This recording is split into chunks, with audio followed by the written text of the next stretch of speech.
What's up, dudes? This is the Mr here, and I'm here to do a killer review of a comic book that I've been wanting to do for such a while now, and since it's been requested from my other social media platforms. Um, Today we're going to be talking about Deathshroud. That has been published by a comic book entry known as Dreamkey Comics, and has actually been created and written, drawn and written down by Chad Larson and his development artist teams. And I'm just gonna put this out of the back. This this comic book right here, it's amazing. Like I love the story, I love the combat, I love the details, the art, and if you can't tell, this cover art that I got from the Indiegogo site was actually the work of one of my favorite artists, known as Tyler Kirksman, who is the creator of Final Boss, which I'm about to do a review video on that comic books soon enough.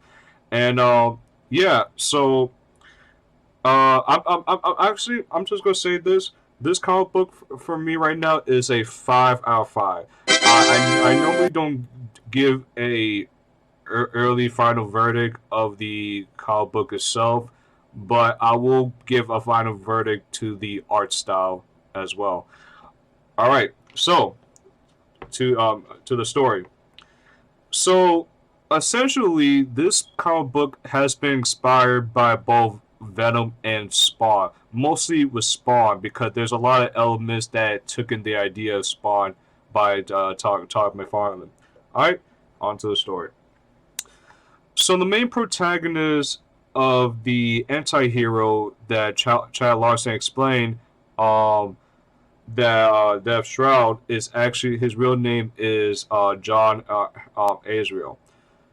So John Azrael is a spec up unit that has almost died in near death in a recent mission, similar how like Al Simmons, who is a assassin special op that was sent to that's been gypped into going into a secret mission, and that he wound up getting killed for it, and that he was sent to hell and met Malbozian, one of the Devil Lords, to become Spawn. But only this time, they did a early character development, which that doesn't happen much often than most other comics.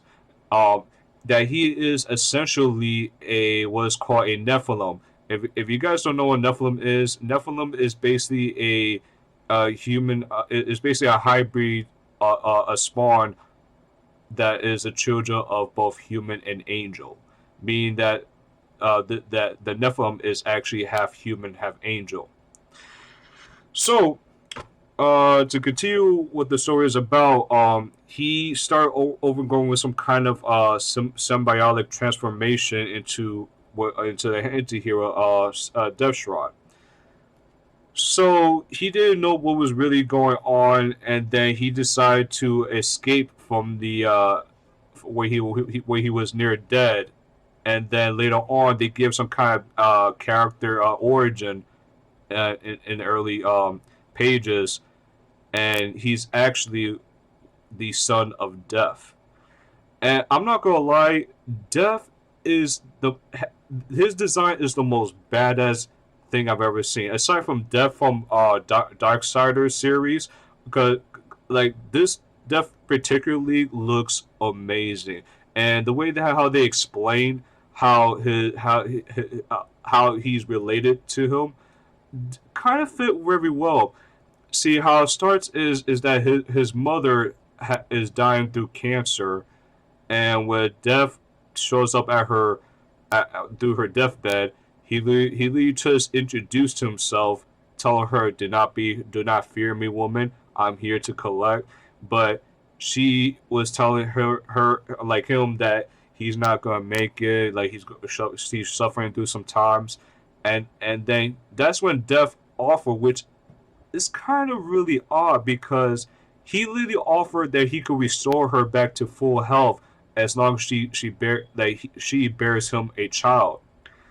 So they didn't really bang or anything like how in the biology how the demons like shapeshift into a human form to go down and subdue a woman and have sex. No, this death actually used parts of his power to place his hand into the woman to the cancer woman's stomach, right? So then on the next page, you notice that she's in full health and she gave birth to a child named John Azrael, who's basically a half breed child of both human and angel, which is called Nephilim. You see him playing some toys, having the time of his life, but that's when she was being brutally murdered by a pack of some kind of shadow demons. They didn't really specify what kind of species these demons are.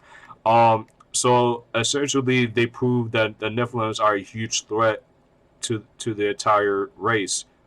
Essentially, what I'm trying to understand it as well from the best of my ability. And then later on in the series, they introduced one of the supporting characters, known as such as Elizabeth, who's supposed to be his main love interest. I was going to say that she's basically a redhead version of Lois Lane, basically, because she's also a reporter. And then you have this other a very important support character who a creature known as Charion or Charon, whatever. If I mispronounce his name, forgive me. He's supposed to be his mentor throughout the series, and he meets Deathshroud to explain to him what is really going on and what his purpose. And he hands him a very badass like magnum or pistol known as the Reclaimer, was that he said to Deathshroud that it was forged by his father Death himself by pieces of his sight shard, which is, I don't know how smart or talented when it comes to ingenuity does Death have, but I'll take it. So and I'm going to tell you that Reclaimer that he's foraging right now, it packs a punch. I mean, it is lethal to all type of angels or demonic beings. I tell you that.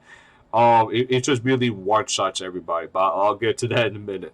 But so when Charon was trying to explain to him, John, like he has a target on his back, he has to take him to what's called Death's barracks to help him train himself to become more powerful than he ever was. So that way he will overcome all these recent attacks that the demons were attacking for.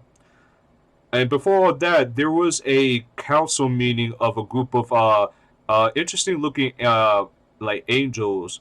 And honestly, I should have called them angels. I should have called them sketchy angels, because one of them was actually conspiring with Lucifer himself. Mentioning that there's a possible Nephilim on the loose, and they'd be like, no, we can't have that. We need someone to go now and kick his ass, and we move on to plan B. All right, let's go. So it didn't work out. And also Death actually showed up, and I know I keep saying this. He looks great, by the way, and he basically fought them out, and also told John that this is destiny. He has to do what he got to do, and he just straight up disappeared. There wasn't no heart to heart moment with Death and John during the scene. It was just unexpected because they were all being attacked, and that's why Charon had to take him to the Death's barracks to start teaching him the ways. So, and this also leads up to Deathshroud issue number 2, which I'm going to explain to you about that. I'm about to give my critiques and issues when it comes to the marketing and this, that, the other. So it follows up with Elizabeth, who shows her that she's been recently, has been told recently that it's a possibility that her husband or boyfriend, they didn't really specify that he died from combat, and she was disbelief.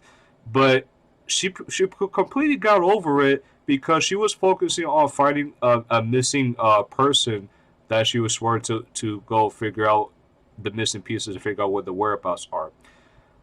Before I continue on with issue 2, at the end of it, there was a secret underground project of a shady looking dude that basically he kind of reminds me of Rude from Final Fantasy VII, except he has hair. So essentially, this shady ass guy, he actually captured that missing person that Elizabeth was trying to hunt down, if I'm not mistaken. And he has a secret laboratory in the background that he for some odd reason captures he retrieves these dead demon corpse, and they're doing some kind of like some kind of experiment or some stitches up. I'll have no freaking clue what they're trying to do. Like they try to create their own monsters. They try to create like a virus or cure. I don't freaking know. It's just they didn't. It doesn't really specify what's really going on.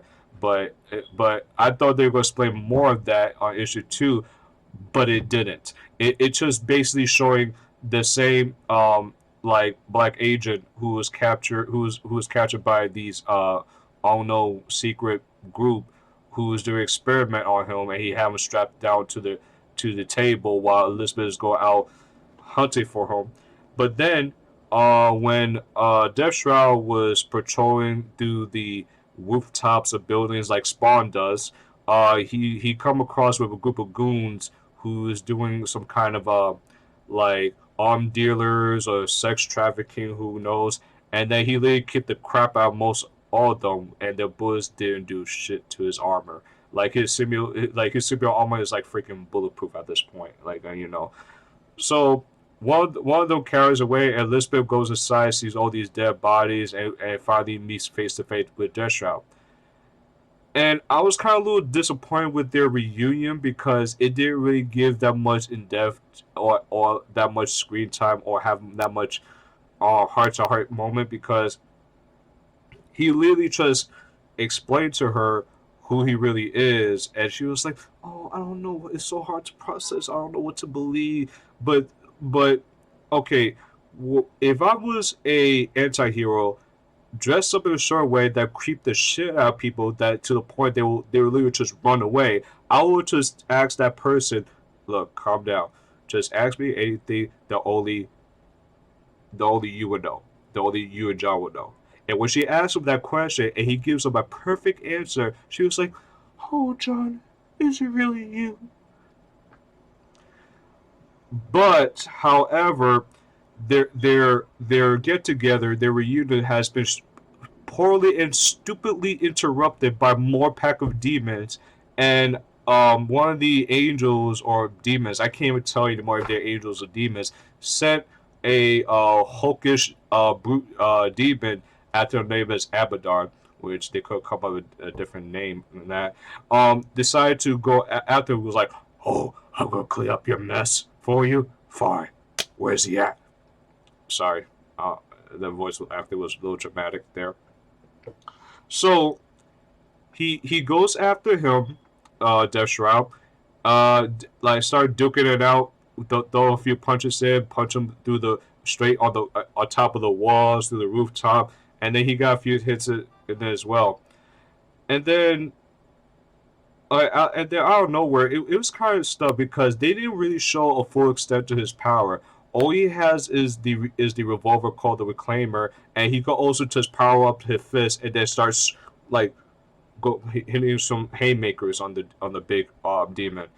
And luckily, I thought this fight could have been better, but at the same time, I kind of really do enjoyed it at all. But when I thought he was getting pummeled to death, like the big broad demon literally just opened his mouth roaring at him, and then all he had to do was grab the reclaimer and then boom, shot him through his mouth. I'm like, what? I'm like, is that all he can do? Is that the only weapon he has to use to pummel demons if he's actually a Nephilim, a son of death? Like, but anyway, it didn't really matter to me because I still like the story either way.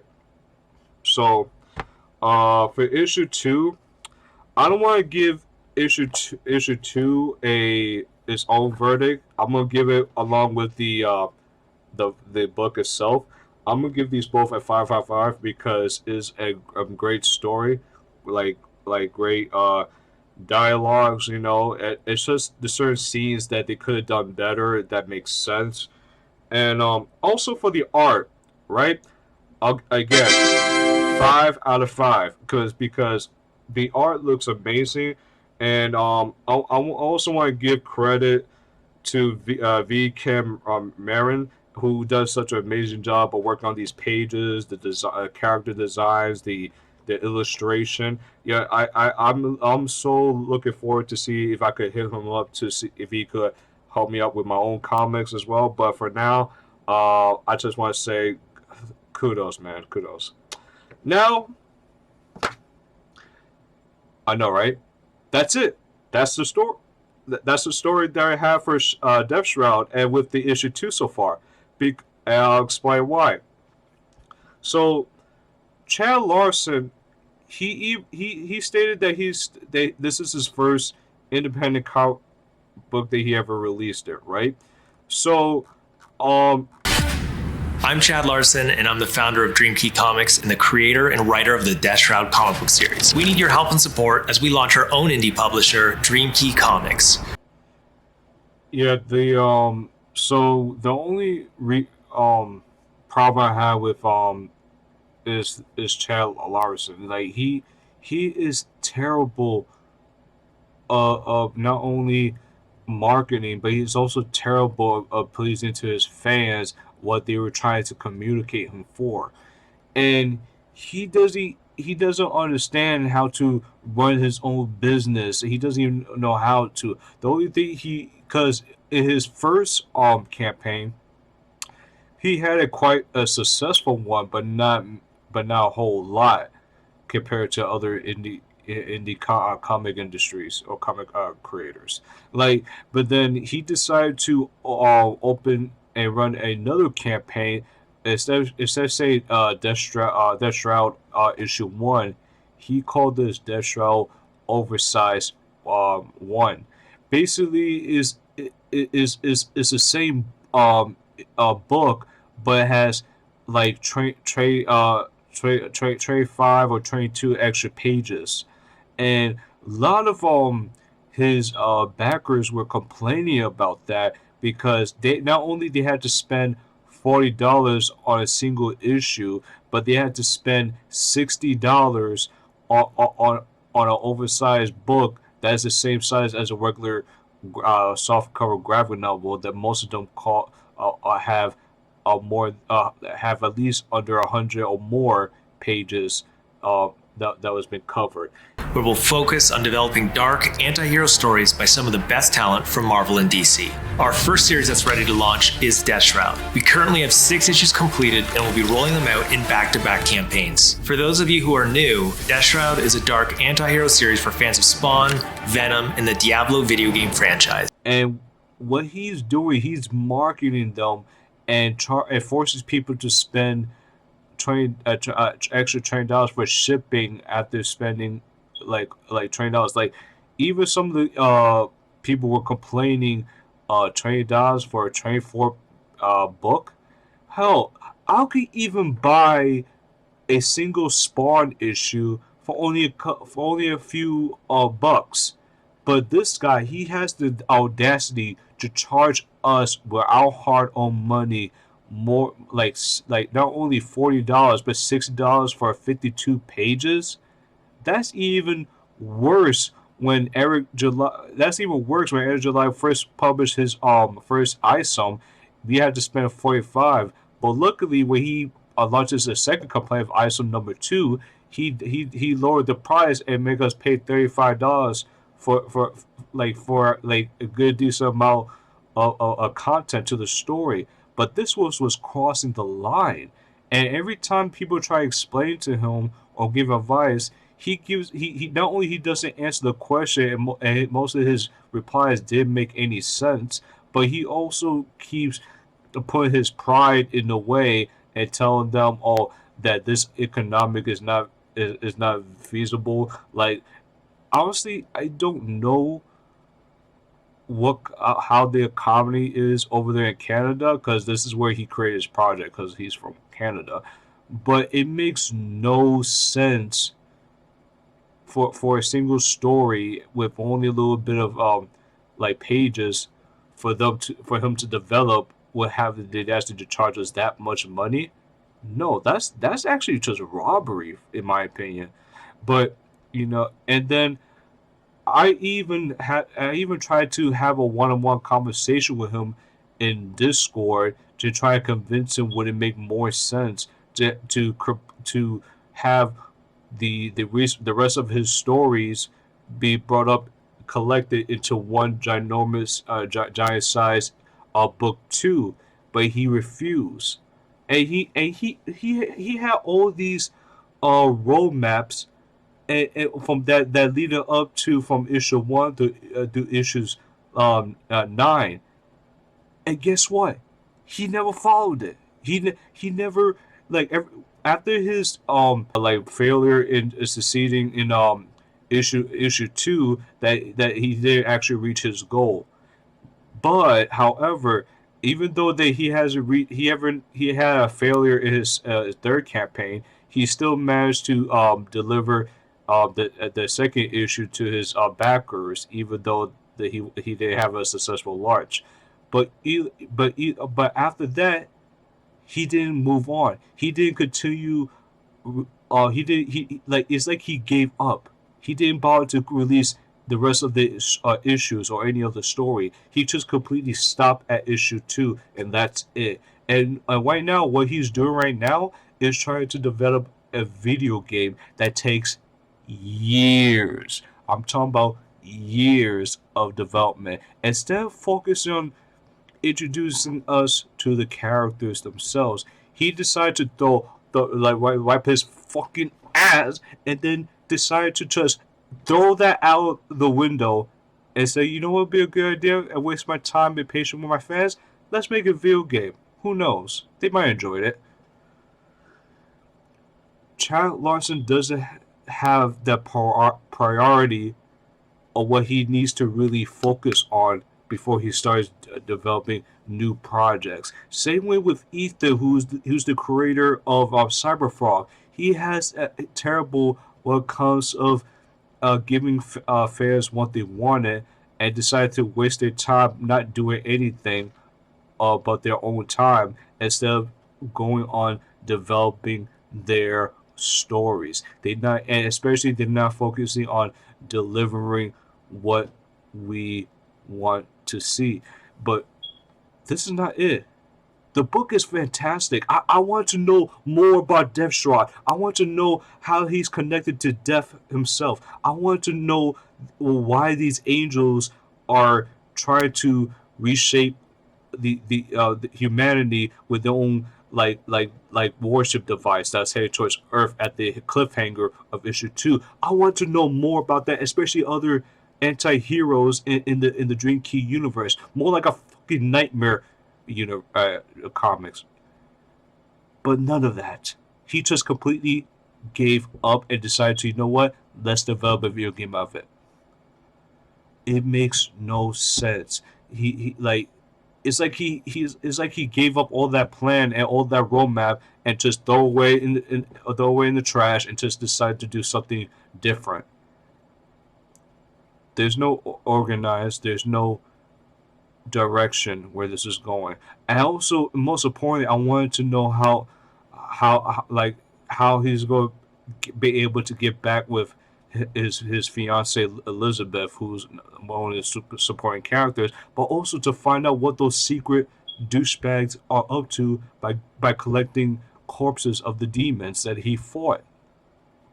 But none of that's going to explain, because now the license, the Deathshroud himself is now being held hostage by a moron who doesn't know how to properly give content that people ask for.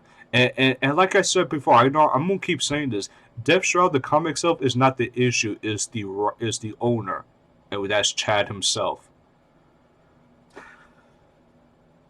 Honestly, that's the only critiques I got, except that he has a problem taking advice. Especially, I even offered to create for him a character, either a villain or a hero for his for his comic book universe, but he said we had to be licensed into contract. Honestly, I don't know if there's other indie comic creators out there that may form contracts. I'm pretty sure Eric July did for his peeps. I'm not sure, but like, but you guys might have to explain to me from the comic section below if that's true or not. I need to know. But either way, I wish him the best of luck. I'm just disappointed with his stupid decision makings and marketing. Just charging us $20 for a 25-page book. What? And we had to spend extra $20 for shipping. Are you kidding me, Chad? Honestly, that's all I have for today's KILA review. This one, like, I'm giving praise to his book, but I can't give praise to the creator. That's the sad thing. Well, I'll see you guys on the next video. Take care, guys. My head hurts from all this. Pull me close and you say